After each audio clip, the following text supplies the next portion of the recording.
ganito yan eh. It was all in good faith. Sabi ko kasi, ganito yan. Kung ganun ang pagtingin mo sa pagpadala sa amin sa gobyerno, I was following her closely. Monitor ko siya. She started to talk about talking to so many nations. She will go to the United Nations, and the first thing she did on that day after was she went to the American Embassy. Tapos, she invited the Commission on the Human Rights. Yung sabi ko na I apologize because she invited the prosecutor. Alam mo, pakagat ko lang yun, Leni. The truth is, sa tweet, nakita ko, hi, Leni, apparently addressed to you, cellphone mo eh.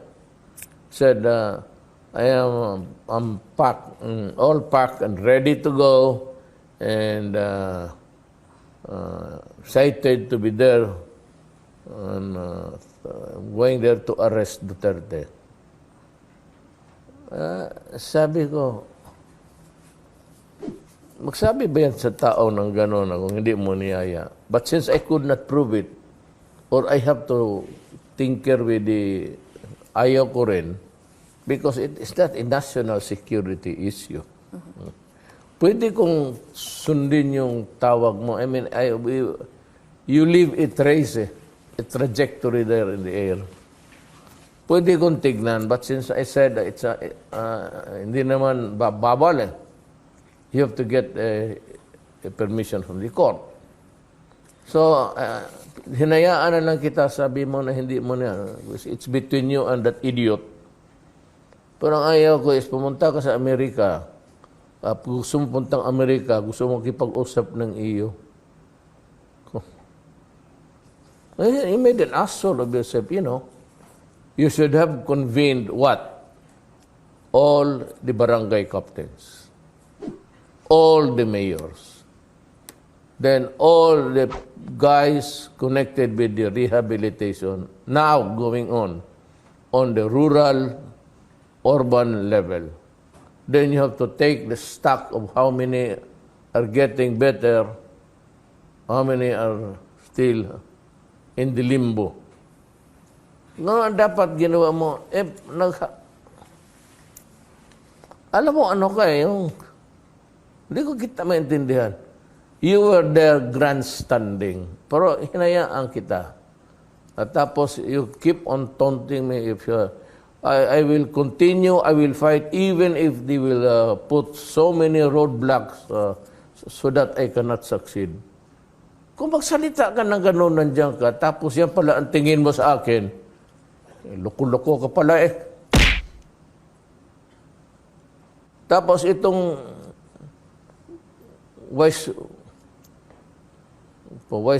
na wala namang utak ang puro purma. Since I became a senator, alam mo bakit? Idol ko yan eh, si Pangilinan.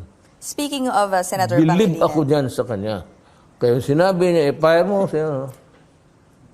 Hindi, pinire ko. Believe ako sa iyo, Pangilinan.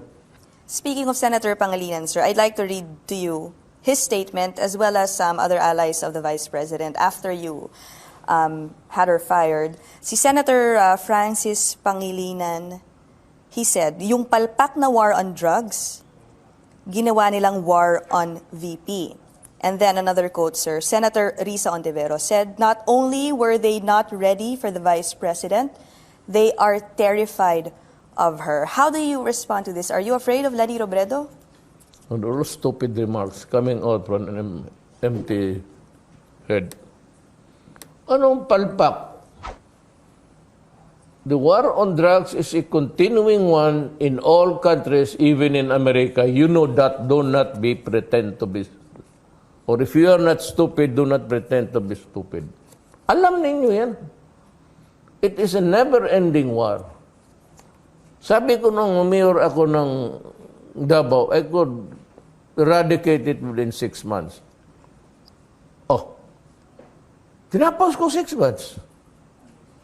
Dito sa Maynila, akala ko may trabaho ako and I expected everybody was working well.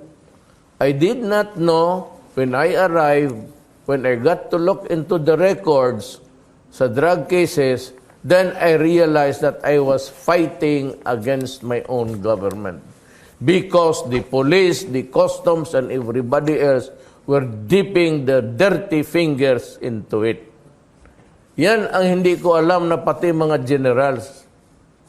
Kayong dito sa Maynila, senador kayo, hindi ninyo alam. Di mas lalo na ako. I am limited to local matters. I do not interfere. Kaya hindi ko alam. Kayong dito mga senador, dapat nalaman na ninyo yun. Na itong palang mga generals natin sa PNP, naglalaro, they were into drug trafficking, including the Bilibid prison, which was under the Justice Department. Hindi ba ito lumalabas noon? Sa panahon ni Aquino, sa inyo. Sa inyo, walang mga, bakit ito? Overnight ito mga drug addicts. Pag-upo ko, kinabukasan, payat na, malnourished na, wala nang kain. Anong palpak? Kailan naging palpak? Kayo ang palpak. Hindi mo ako mapalpak because there was a challenge. And I rose to it. Sabi ko, ito gusto ninyo. O sige. Kayo, pupunta ng Amerika. Ito si Reza, isa pa. Punta ng Amerika. Hindi mo nasabihan, gaga ka, bakit kang punta ng Amerika? Yung Amerika mismo was the one mouthing charges against me. Even the President Obama was accusing me in a just press con. Kaya sinabi ko,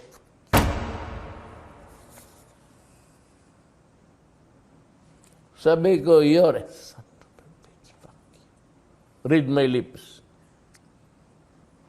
But pareho kami presidente that she was talking about me badly in a press conference.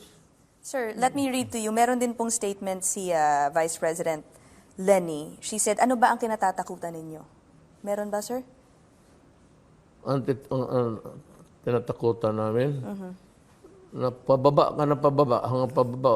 Leni, look, Leni, hindi ako pro-Alan, hindi ako, wag ka tumabok ng presidente. Wala ka talagang alam.